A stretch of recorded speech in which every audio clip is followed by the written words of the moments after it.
you scored a Vata in your body. So you naturally have the tendency to be more on the lean side. Maybe in fact, it's hard for you to gain weight. Vata is the air, so you tend to have air-like qualities on your body.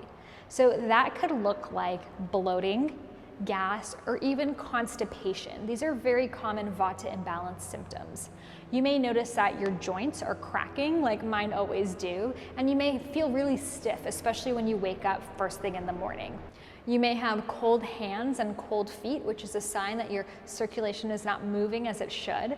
And you may notice that you have dry skin and dry hair. Your hair may even be more on the thin side or falling out. So these are all signs that you have a Vata imbalance going on. So what you need are more grounding and warming foods. So instead of doing lots of salads and green smoothies and green juices, you need to be focusing on foods that are gonna warm and nourish your body. So that could look like root vegetables, which are literally grown under the earth, so they have grounding properties. Sweet potatoes, ginger, turmeric, beets, etc., especially if they're roasted, cooked, and even blended, so they're easier to digest. You also want to be making sure you have enough protein in your diet. I like to use plant-based sources like legumes, etc. You want to be making sure you're eating enough healthy fats. Again, I choose plant-based like avocado and sesame seed oil, which is very, very grounding for Vata types.